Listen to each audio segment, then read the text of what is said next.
Hi again, it's time for another edition of the Talkingbass podcast. Today we're joined by a totally unique voice in the world of bass playing, Michael Manring. Michael has been at the forefront of solo bass composition and performance for over 30 years with his highly melodic and eclectic bass style. Michael makes use of every conceivable method for creating music on the instrument by way of altered tunings, various techniques and additional gadgets like the ebow. He's released many solo albums resulting in countless awards, and it only takes a brief hearing to realise that Michael is a true artist, creating soundscapes and beautiful compositions that are light years from the stereotypical pyrotechnic displays that you might find on many an Instagram post. So without further ado, let's join Ellen as she sits down to talk bass with the incredible Michael Manring.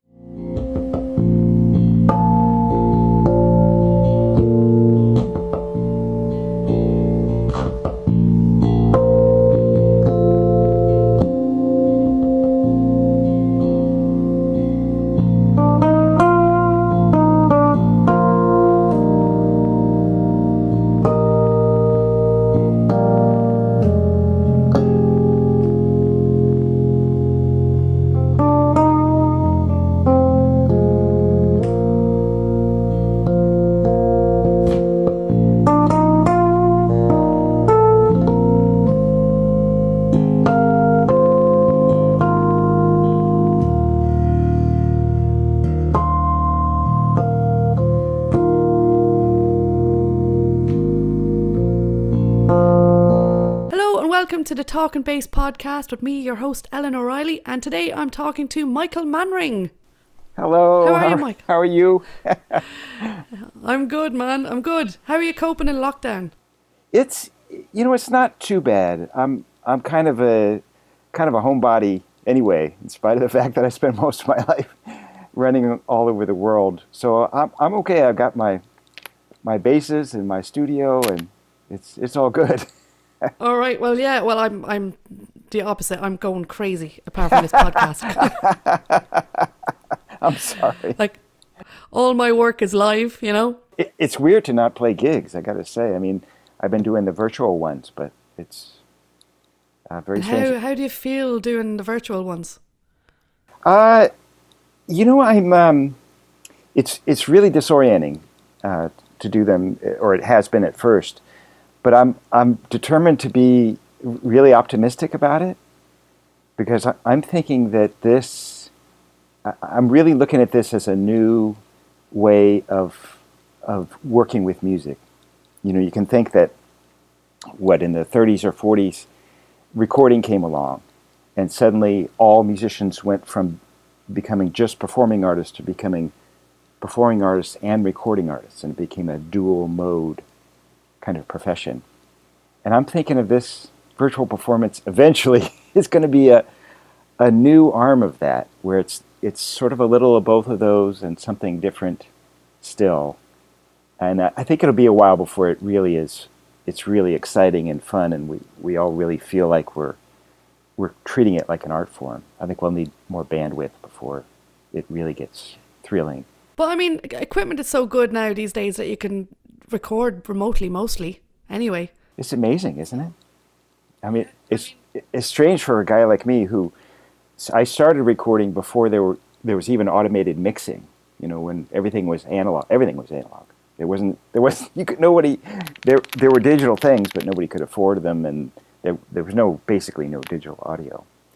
So that's how I started, and to have come all this way where I hardly ever even go into a recording studio anymore. Just one out of every 20 sessions. Yeah, no need. Maybe, unless you're a drummer. Yeah, if you're a drummer, I think it's still, that's a thing. But then it's usually people's home studios anyway that they set up to do that. It's amazing, huh? That's it, yeah. I'm currently working on my own at the moment, so eggshells on the walls and all this. Bravo! Yeah. That's awesome. Gonna get there. But yeah, I like to kind of go back to basics when I talk to bass players, and I like to find out, like, what was the beginning for you and your way back when you were a kid? Like, what was your first journey into music and into bass? Yeah, I come from a pretty musical family. My parents weren't professional musicians, but three of my grandparents were. And there was always music in the house. And there was a piano in the house. My mom was a pretty good pianist, actually. She was really not bad. And I loved that piano. I was always on that piano. And my parents noticed that I was really into it, and they signed me up for piano lessons when I was 9. And that was fun. I really enjoyed it. But what I was really into at the time, I was hearing a lot of pop music, and I was hearing the bass, but I had no idea what it was. So I was just kind of into music in general. And but right about that time, right when I was 9, 10 years old, you know, we kind of starting to figure pop music out, and I figured out it was the bass that was my real love. And I begged my parents to let me buy one, and they said no. So I had to content myself with piano lessons for, I guess it was about a year that it was just piano and begging to be able to play bass. Then you, of course, well, you're the world leader, definitely, in solo bass. So what was your transition from, you know, traditional bass into the solo world? I don't think I've ever really made the transition. So, right, I did eventually manage to talk my parents. They wouldn't let me buy a bass, but they allowed me to rent one. I just kept begging, and finally for my birthday, we went down to the music store. They allowed me only to rent the worst bass in the store, or the cheapest bass in the store. And but it was a bass, and I loved it. It was just, to me, it was the whole world. It just was, I thought it was the most elegant, beautiful, expressive, variable, just full of life instrument there ever was. And I was right. And that's how I got started. And right when I got the bass home, I started just goofing around with it, doing all kinds of silly things. And there were a lot of musicians in the neighborhood. Music was kind of our thing. And my friends told me, oh, that's not what you do with a bass. You know, with a bass, you just go ding-dee-doo-doo. I thought, that's cool. I love that. And so I tried to do those things as well as I could, and joined every band that I could. But, you know, on my own time, I would tune the bass weird and just experiment with these wacky things. Well, obviously that's your signature. In the middle of songs, you're changing your tuning. You know, it's kind of mind-boggling watching you. You know, it is. It's mad. I'm like, I can barely tune into D half the time. Got me hip shot tuner. Yeah, it definitely takes a little. You have to be either very patient or, like me, just obsessive. And would you have perfect pitch, or did you learn that, was that all relative pitch to get those tunings right? No, it's all relative pitch. My inborn sense of pitch is not really that great. But I went to music school, and my relative pitch is pretty good. It's funny, I do pretty well with a 4-string bass. It's, you know, I'm not too thrown by most of the tunings on the 4-string. But I have a 10-string bass that's 5 sets of 2, and that's really hard. That's really hard for me to hear. 10 notes is hard. 4 is easy, but 10 is hard. And the 6, I have a couple of 6-string basses, and those are kind of in the middle of those. But yeah, you're right. It's all with 4 strings. Everything is a kind of a chord, not necessarily a chord, but it's a tonality, and you can just hear the tonality very clearly. So, like, when you're playing your 10-string or your 6-string, like, what way are they? I mean, if they were in standard tuning, what way are they? What's the second string? Yeah, the 10-string, my 10-string has no standard tuning.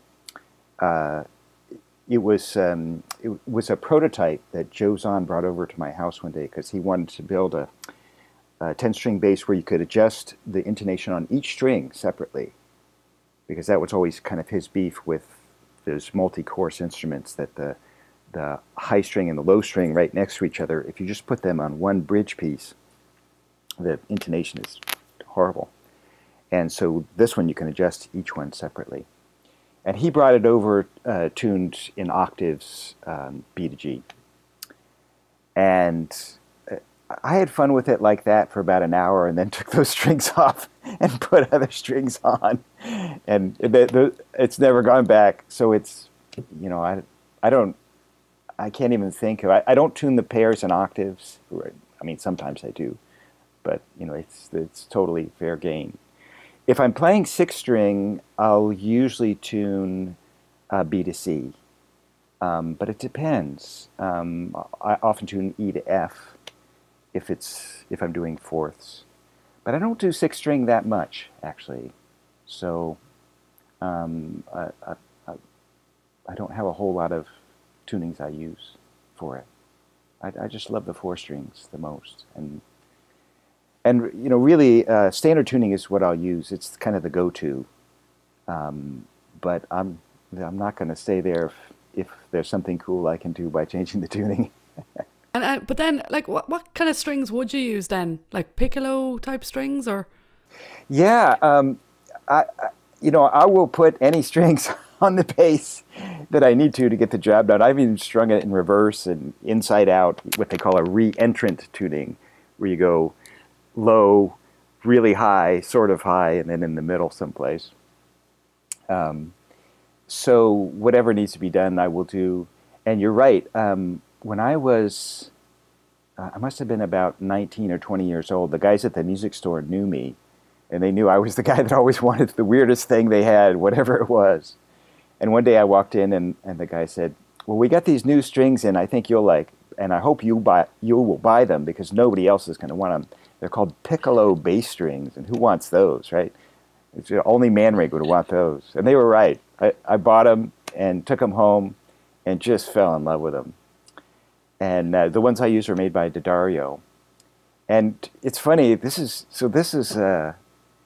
been using them for 40 years, and I still don't know what they're supposed to be tuned to. Because it's never come up like what am I supposed to tune these to? So I just tune them all over the place. The nice thing about them is they're so light. They have an extremely wide tuning range. I sometimes tune them down to EADG. I mean, there's floppy as all get out. But what a cool sound that is. You know, it just sounds so weird and big and floppy, and the intonation is all bizarre. And for some things, it's perfect. And then I tune them up an octave above that if need be, and anywhere in between. So it's nice. They're just completely flexible. So I keep my hyper bass pretty much always has the piccolo strings on it. And then I have my main bass, almost always has just sort of regular light gauge strings on it. But, I often will mix and match sets. I have a 5-string acoustic bass, and I'm constantly shifting that one back between versions of the 2 sets mixed. So sometimes it'll have all the piccolo strings on it, and like usually an A string from the regular set, and sometimes it'll have sometimes I'll tune it E to C. It doesn't do good down to B, unfortunately, but yeah, I really don't.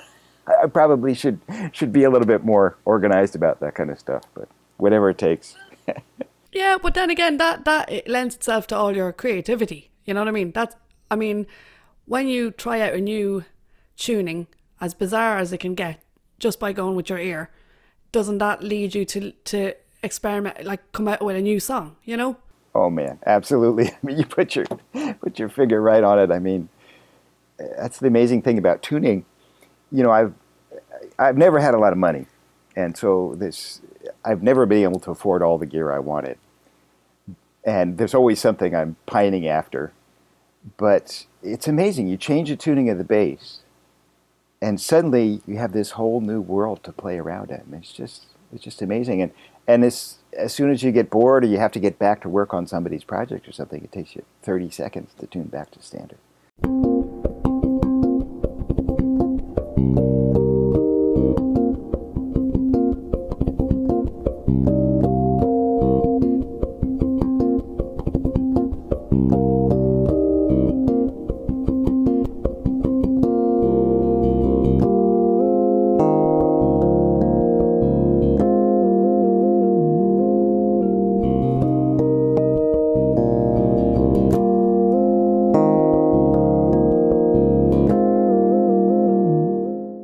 I feel kind of funny about it, actually, that when I got into it as a young guy, I just assumed it was something that everybody was doing.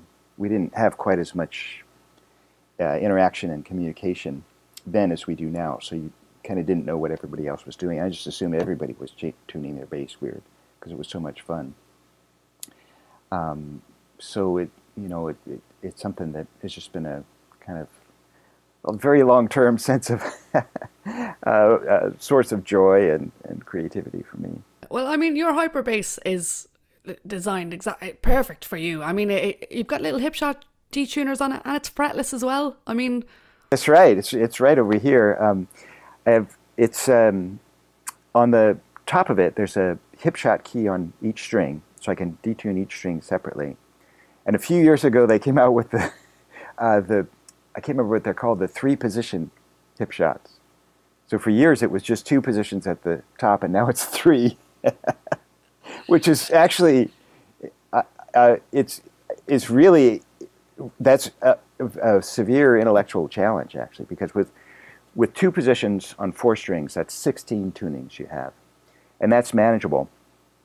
But with 3 positions, it's 81 tunings, and that's really, that's a big jump. That's really taxing. So I've been struggling with that ever since I got those on there a couple of years ago.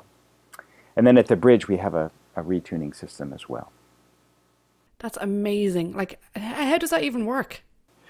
The bridge is a little complicated. The hip shots at the top we've modified them a bit, but pretty much they're mostly just standard hip shots.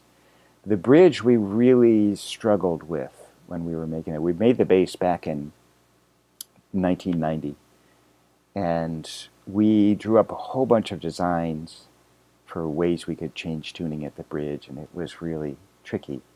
But it ended up with a system. It'd be easier to show you than, or even to show you, it's still kind of confusing. Basically, there are cams that run underneath the bridge, and each string sits on a kind of a tray, and you turn the cams, and that moves the trays up and down, so that the strings are moving up and down to change the tension. But when you're traveling with a bass like that, though, and you're putting it in a plane, or you go to somewhere else that's got a different, a different temperature, and your bass bends, and it must be a nightmare. That part of it's not that bad. All I can say is Joe Zahn really knows what he's doing. The bass is very stable. The hyperbass is, I mean, it's a project for the kind of stuff I'm asking from it. Changing strings is a long process. A couple hours before it's really ready for battle. But I have another bass of Joe's with a lot of tuning stuff on it too, and you just put the strings on, and 5 minutes it's stable. So that part of it is really not much of a problem. But bass overall is an extremely stable instrument. I mean, I really believe, I know people think I'm crazy, but I think bass is really kind of the instrument to change tunings on. I mean, you can change tunings on a piano. People have done it, actually. But it's so awkward and complicated. And guitar is good for changing tunings. Violin, you can change tunings on violin. People have done that. That's complicated. On a bass guitar, I mean, it wants you to change the tuning. And you're right. You go to different. Back when I was playing instruments before I had Joe's instruments, it was a little tricky, but nothing near like an acoustic instrument would be. Now you've also you were taught by Jaco Pastorius. I was at one point. So tell us about that. That's amazing. Yeah. So I was a music head and a bass head my whole life, and when Jaco came along, for my generation, I mean, it was like an atom bomb going off. I mean, it was like, we measured our lives, before Jaco and after Jaco. It was sort of like, BJ and AJ. That was kind of how you drew the line in your life. And the interesting thing about Jaco, actually, is, it was amazing to hear him on first listening, But the really impressive thing was the more you listened, the more you heard. And that just blew my mind. And so he became my idol, my absolute idol. I was completely obsessed with Jaco and, just absolutely fascinated with him. And in my early 20s, I lived in New York, being your basic starving artist. And he was there too. And so I followed him around like a puppy. Any gig I could afford to go to, which was not a lot, I would go to, and sometimes just sit outside and listen if I couldn't afford to get in. And even though he was kind of in a funny place, because he was sort of a big star, but he was playing a lot of really small places. Like he used to play at this place called, at the time it was called 55 Grand. And I'd go there a lot to see him. And, there'd be maybe 10 of us in the audience. And so, in between sets or before the show, I would walk over to him and just pester him with a million questions.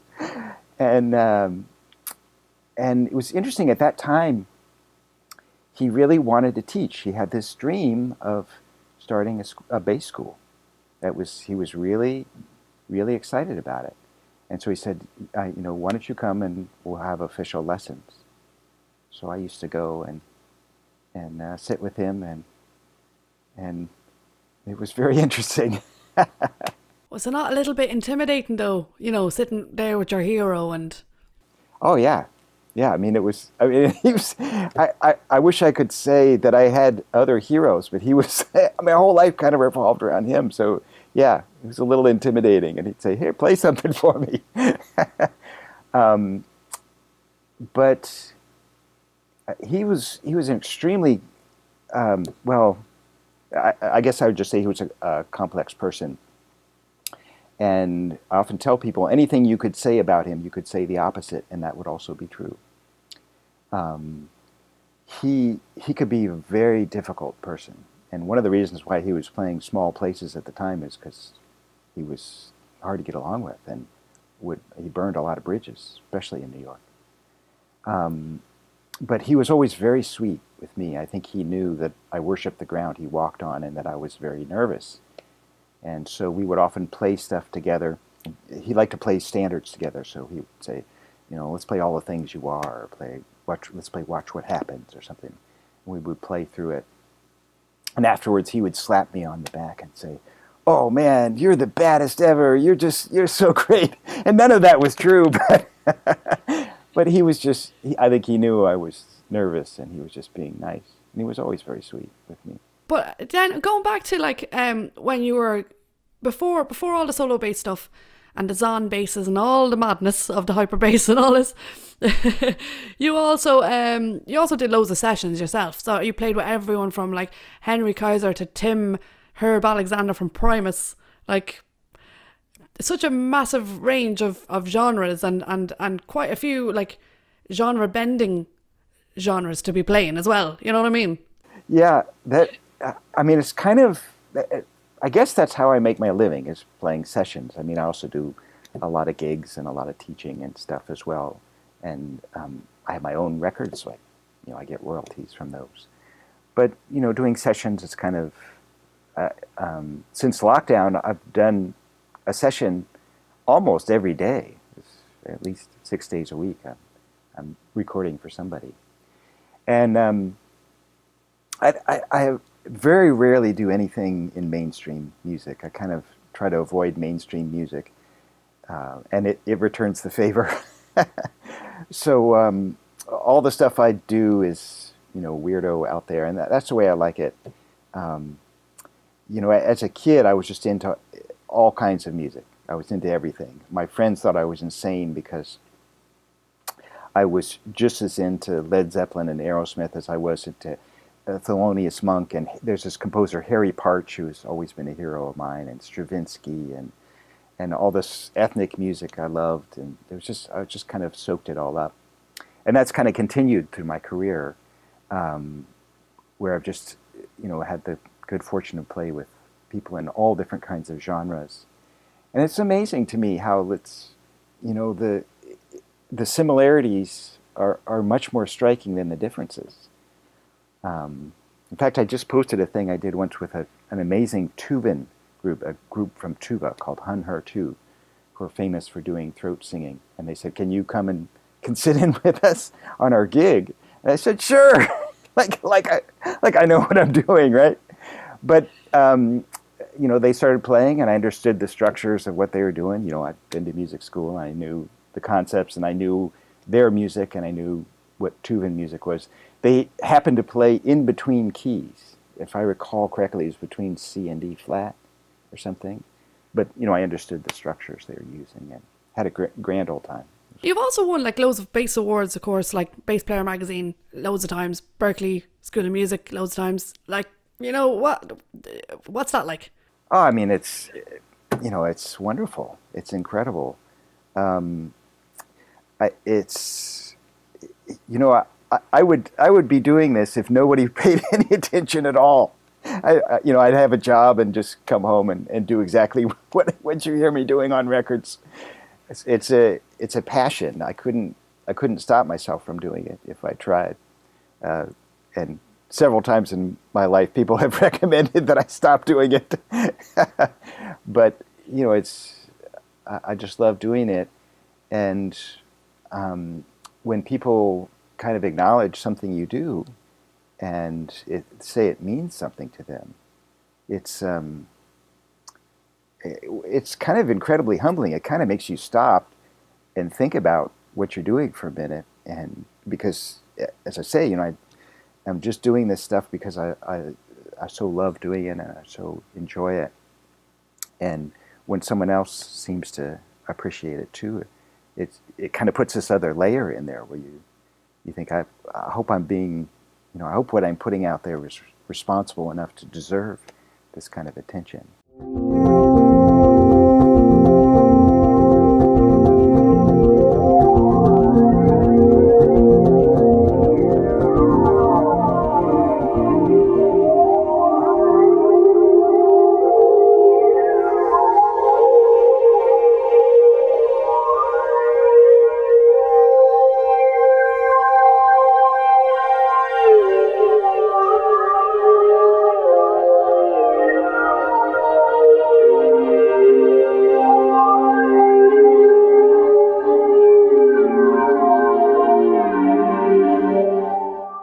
What I love about your music is it's like transcendent. It's not just music for bass nerds, you know? Oh, thank you, Ellen. Says me, the bass nerd. But I mean, it's like, I remember going into the room when you played in Ireland and also at the various bass shows, like I was at, and going into the room and hearing you play, and it was like a one-man orchestra, you know? Thank you. But it was very emotional, you know? I mean, your music, you can feel the emotion coming through what you're playing, and it's accessible to everyone, and it's unusual, but it's accessible to everyone, a broad spectrum of people, you know. And it just kind of reminds me of like an amazing score of some unusual movie, you know what I mean? It takes you on a journey emotionally, I find, your music. So I don't know if that was leading to a question. I'm pretty much just telling you what I think. Oh, well, I so appreciate it. I'm starting to get choked up almost a little bit, because that's so sweet. And I mean, I dream of well, I can't even say I dream of that. I mean, I do this music because I love it so much, and the idea that it could mean something to somebody else, and you know, I'm going on a journey, and so often I'll finish doing something and look up and think, God, I just went somewhere. I hope that other people had some kind of good experience. And so if they go on the same journey with me, I mean, what could be better than that? I mean, it's too good even to hope for, really, something like that. So, but it's, I do have to chalk it up a lot to the instrument. I mean, I'm going to say it again, the bass is the most poetic, the most poignant instrument there is. It's the most full of possibility, the most full of expressive capability of any instrument. The potential of it is so enormous. so enormous that it has so much power in it to say important things about who we are and what's happening in the world. I just believe it with all my heart. Well, you prove it in your music, you know. Oh, thank you. I hear you play and I'm moved, you know. Oh, it's not. Thank you. Yeah, especially in the big rooms with the sound. Your sound Yeah. live is insane. Thank you. Like, but I remember going to see you play, and you were saying you had these mark bass rigs kind of dotted around the room, but you were explaining how it worked with your hyper bass, and that your sound was going. You were splitting your sound all around the room. Yeah. You want to tell us about that? It was crazy. Yeah. I'll try not to bore you or go into too many technical details unless that's something you're interested in. Go for it. But one of the interesting things about the bass is that it's natively an electric instrument. So the sound is created acoustically, just like any acoustic instrument, but it's captured immediately electronically, and then you have access to all the possibilities there, that really matters, in my opinion. That's really important. I know for some people, maybe not, but for me, I really believe that's an important issue, this marriage of old and new ways of doing things. So one of the things I'm always interested in is how many different ways I can capture that sound. It's the strings vibrating, but I want to capture that sound in as many ways as possible. So the hyperbass actually has 8 pickups on it. It's a 4-string bass with 8 pickups. There's a separate magnetic pickup for each string, and there are 4 ceramic pickups in the body. They're pickups that they're not like microphones, but they'll pick up all kinds of vibrations of the body. And so I can use those to kind of spread out the sound and move the sound in space. And this has been a passion of mine for a long time. A lot of people don't know this, but there's a small school of composers whose primary way of working is with sound in space. I had a friend when I was a young man who was a sculptor, and he had worked in various media and couldn't find the one that really appealed to him the most, and he came upon sound. And so he created sculpture, but it was all done with sound and had amazing ways of doing it. And so this is a small kind of subgenre within contemporary art music of guys and gals that just work with sound in space. And I love it. I really love that aspect of it. And I try to take advantage of it as much as I can. With the standards being what they are, we're kind of limited to stereo. You know, you kind of have to function in stereo for the most part, but that's at least something. And there's kind of a lot you can do with stereo, so it's not really that bad. But if I could do more than that, I would. The surround sound is good. There's a lot of cool stuff you can do with the 5.1, which is becoming more standard. But I would like to do it kind of my own way. I have a whole system that I've tried to do in the past that I would love to be able to travel with, but I'd have to make a lot more money before I could do that. But I do what I can for, when I'm traveling around, and just try to get the sound moving in interesting ways in the space. So obviously you treat every room, every situation differently. So you're there all day working it out kind of thing. Yeah, if I can be. It depends on what the possibilities are. If it's not a solo show, I don't get to do any of this. I got a job to do, and I'm just going to do that, and I'm happy to do it. I love just playing bass. That's a joy. But if I have an opportunity to try something different, that's a great thing. Yeah, I definitely think that every time I've seen you play, the sound has definitely been incredible. I mean, it's definitely it has, but it's part of the experience. Yeah. I mean, when we think about the elements of music, the traditional ones are melody, harmony, rhythm, and timbre. The quality of sound, and some people do add the fifth one being how the sound exists in space. So some people had that as a fifth element, and I'm one of those, yeah. But of the kind of basic four, timbre is kind of the most crucial. As bass players, we kind of think of rhythm as being the most crucial, and in a sense it is. But timbre is the most kind of visceral of those. If you have a horrible sound, no matter how groovy you play, no matter how cool the harmony is, it's going to be difficult to deal with. But if you can just make an amazing, beautiful sound, you can just play one note. Timbre is also interesting because there are very few rules in timbre. The only rules there's no music theory for timbre. All there is psychoacoustics and music cognition. So there are these, you're kind of dealing with a different world. And there are tendencies in there, but it's not like there are things you can kind of fall back on. I've never heard the term psychoacoustics before. Kind of sounds like some mad unplugged German techno. What does that mean? It does.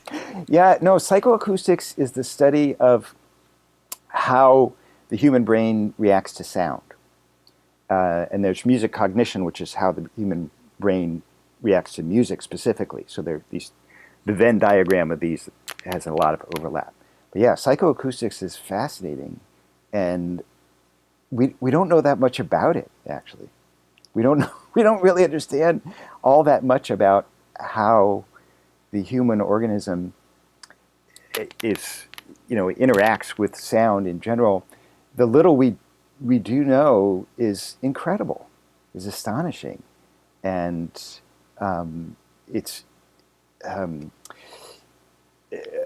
well, I don't know. Again, I don't want to bore you to death. You're not boring me at all.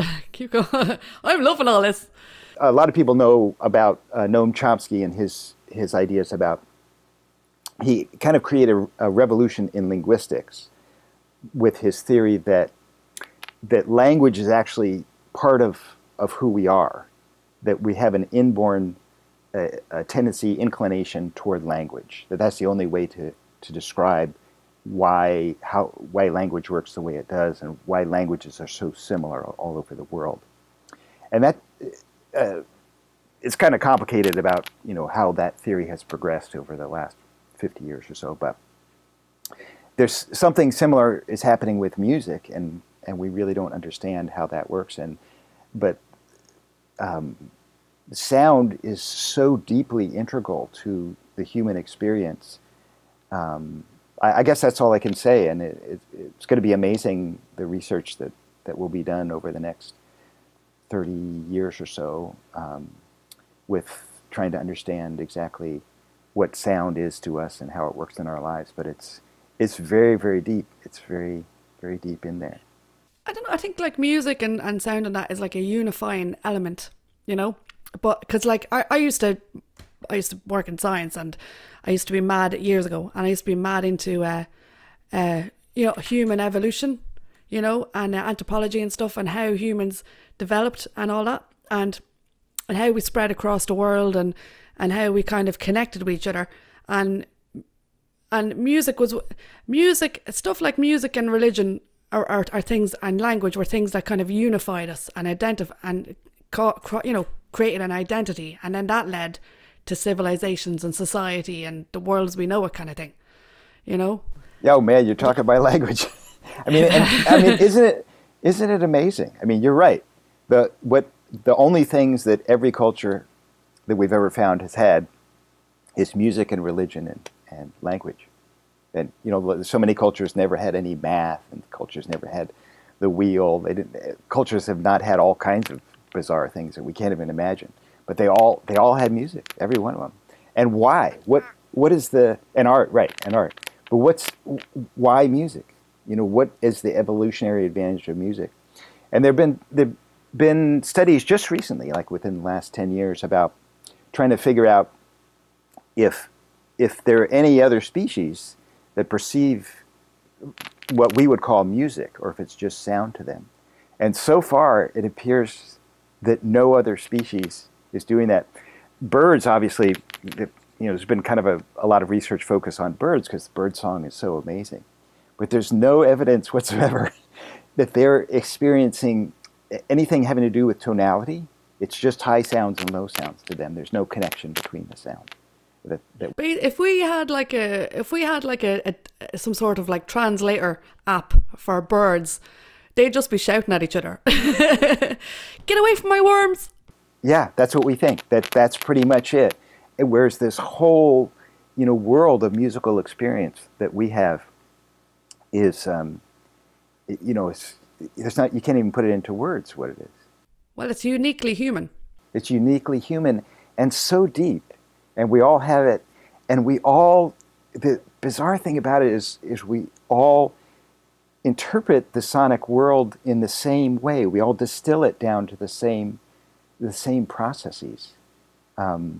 The 12 tones that we use in music, that does seem to be a universal. And we don't know why. The best guess we have is that again, stop me if I'm boring you, but if you divide a string in half, you just get an octave. And so if you continue that process, you just get more octaves. You get the same, what we hear is just the same note over and over. The next simplest division you can make of a string is in thirds. And there you get a fifth. And that's a different note. And if you continue doing that, if you continue dividing the string in thirds, you get the cycle of fifths. And through the cycle of fifths, you get sort of all 12 notes, but not exactly. So there's some possibility that that's what we're hearing, that we hear somehow that the cycle of fifths gives you this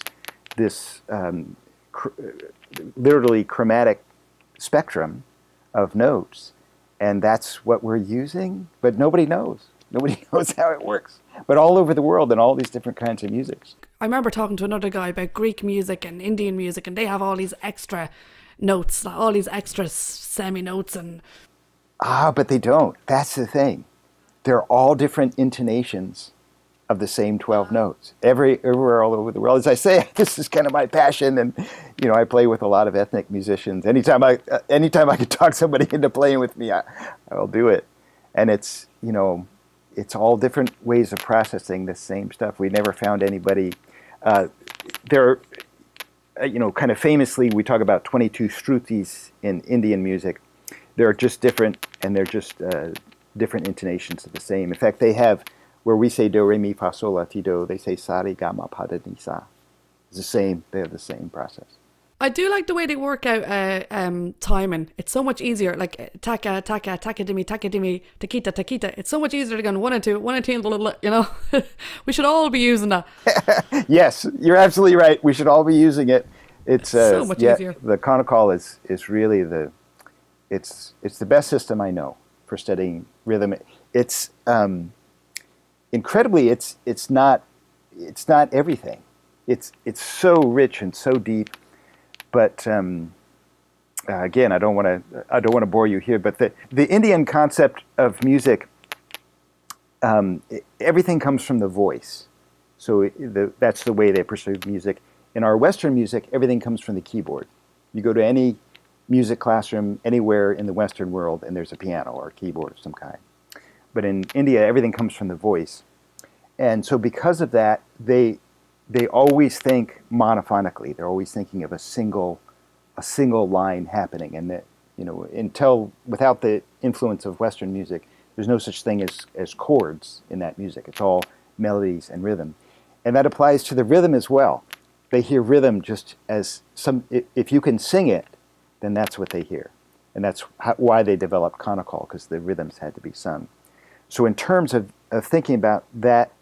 Thinking about rhythm that way as a single monophonic line, that's the most advanced system in the world, certainly that I know of. But in Africa, everything it's all about putting things together. It's all about how rhythms fit together, and so they don't really have this way of thinking about. In Africa, everything was originally built around the drum, was the main instrument, and everything was about community. So it was how you could work things together, and I don't think it's entirely true, but I do know musicologists, ethnomusicologists, who say there's no such thing as African music that's not polyrhythmic. I don't know that I would agree with that entirely, but it's Africa is a continent. There's a lot of different music going on there. So, but it's an interesting idea, and it's certainly a big part of that. So conical is great for understanding any kind of monophonic rhythm, but it doesn't really take into account the sense of polyphonic rhythm, which is really the basis of African music and all the musics of the African diaspora, the Cuban music and Latin American music and all those.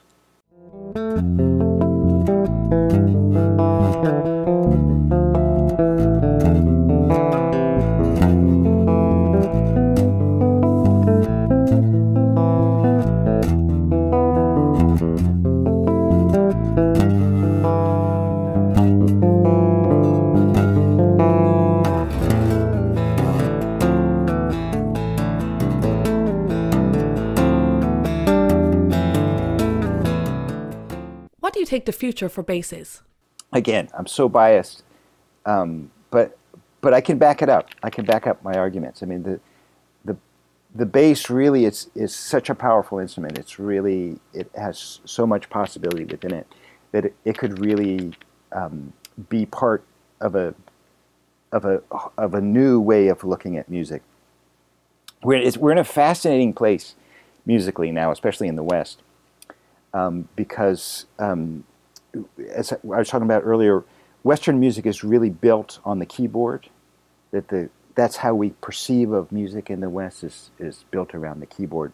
And the keyboard was an astonishing invention. I mean, it's kind of incredible that people were able to do that. Still can't figure out how they, we're talking about the 17th century when these guys figured out how to tune something in equal temperament. You'd have to have such an amazing ear. I've seen piano tuners do this. Well, they tune a piano perfectly using nothing but their ear. So I know it's possible, but it's just an incredible invention that people did. And for 500 years, that concept of being able to modulate through all 12 keys equally, created this incredible explosion of music. But on a certain level, we have gotten to the end of that. I mean, there's not a modulation that hasn't been really quite thoroughly explored in music. So that part of it really is over. But it's my opinion that what's happening with technology now, especially with digital technology, is the equivalent of the creation of the tempered keyboard. It's just so astonishing what you can do with the technology. Obviously, we're kind of at the point where you can take any sound and turn it into any other sound, and almost do it live if you really put your mind to it. So that's big.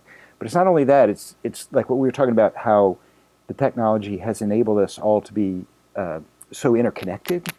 So we can share ideas at 100 times the rate that we could when I was a kid, when I was learning. And we also have the capacity to have access to so much information. So all of this is kind of working together. And in my opinion, this is a revolution. This is really going to change. It has the capacity to open up possibilities for music as grand as the tempered system did. But we'll have to think kind of outside the box in order for that to happen. So it may not really take root for another 50 or 100 years. But in my opinion, that's kind of where we stand. Well, in my opinion, I think you'll be at the forefront of that anyway, because you're well out of the box. Well, what I'm doing is baby stuff compared to what could be done. It's just amazing what the possibilities are. And the bass is such a great tool for that. A lot of it has to do with this marriage of acoustic and electronic sound, but it's also culturally it stands in a really interesting place. The bass is really popular all over the world. Not, there are several instruments that are, but the bass, it's played in every place I've ever gone. People are playing the bass, which is really cool. So it really has an interesting place to be, and there's a lot of stuff that it could do. What will happen, I can't say. I guess if you twisted my arm, I would probably have a not terribly optimistic picture of the future in general and of the bass specifically. I would probably say the bass is most likely to die out as an instrument. As long as it's after I'm dead, I don't care. There you go. No, but the possibilities are if we're willing to really exercise our creativity, the possibilities are enormous. So, I mean, one of the things we should start thinking about, if this is something that interests anybody, is we should start thinking outside of the tempered system and start looking at intonation as a more expressive device. And if you play fretless bass, I mean, you're already halfway there. Even by accident. Right. Even by accident. No, totally. I mean, and even if you play fretted bass, you're already doing so much stuff with intonation without even thinking about it. There's so much there. But just in terms of intonation systems, there's so much possible to do. And of course, in terms of timbre and space, and I mean, all the work to do is ahead of us. And I won't live long enough to see this happen. But it's just thrilling to imagine it. There's some amazing things happening. Kind of an amazing rhythmic consciousness that's just happening now. That is just so thrilling to see take place in the world. Right. Well, tell us about your new album, Soliloquy. It's called, yeah. Oh, the new one. Yeah, the new one's Small Moments. Yeah, it's Small Moments. Yeah, it just came out a couple of months ago. And I haven't done the physical CDs yet, but I'll get to that whenever the sessions slow down enough that I can finish it doing that part of it. But it's available in all the digital formats. And what I wanted to do is this was the second record I've done with just bass, just all live bass music, no real overdubs. There's an awful lot of electronic, echoes and looping and stuff, but all of it's done live. And I wanted to record a whole record just with the gear that I can take with me when I travel, because there's so much that can be done just with that. So it's kind of a pretty limited set of gear that I'm using. But it's exploring a lot of these ideas about how these different aspects of music we can use. There's a lot of rhythmic ideas in it. I did a piece, in fact, for instance, I have this 10-string bass we were talking about that's 5 sets of 2 strings each. And I've been doing a lot of studying of South Indian rhythm. And there they have a whole set of ideas about how you can fit 5s into 4/4, basically. And so I wrote a piece in cut time, so it's 4/4, but you feel it in half time, which is called, we usually write that as 2/2, and it's all patterns of 5 in 2/2 time, because I'm playing on my 5-string bass, which is 5 sets of 2. So it's just like what you're talking about. What you get is tarikered and tarikered and tarikered and tarikered and tarikered and tarikered and tarikered and tarikered and tarikered. It's all this kind of stuff.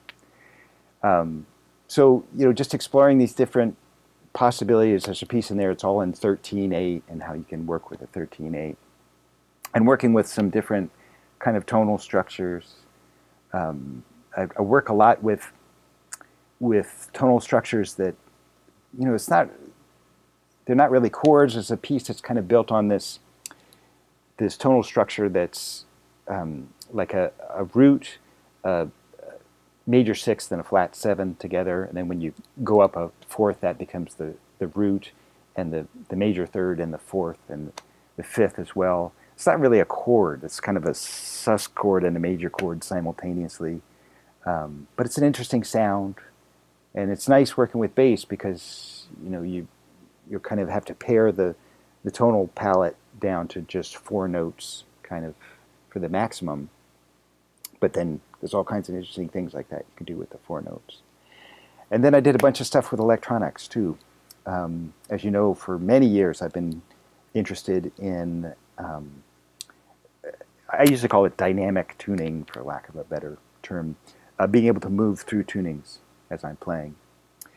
But the electronics are at a place now where I've put a pickup on the instrument that also picks up each string individually. So, and then the box I'm using creates a physical model base. So, and physical modeling is really an astonishing technology as well. But what it's doing is it's creating two virtual instruments, and you have your real instrument, and all three are playing simultaneously. Well, the virtual instruments can be in any tuning you want them to be in. And by using continuous controllers, I can change those tunings as well.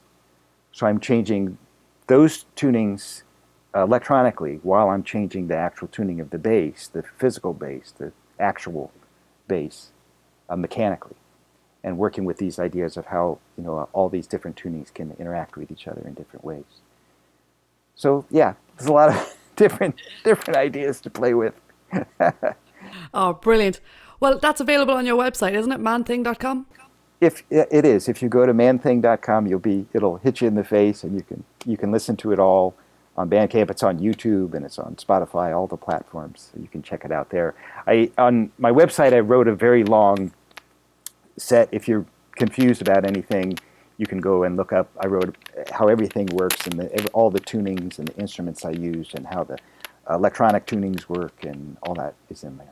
All right. Thanks so much, Michael. That was absolutely amazing. Oh, Ellen, it was my pleasure. Thank you so much for being so patient with me and going through all this stuff. It's a passion for me. I'm the one who kept pushing the mad cart, so we're all good. And thank you so much for doing it. It's been such a pleasure talking to you.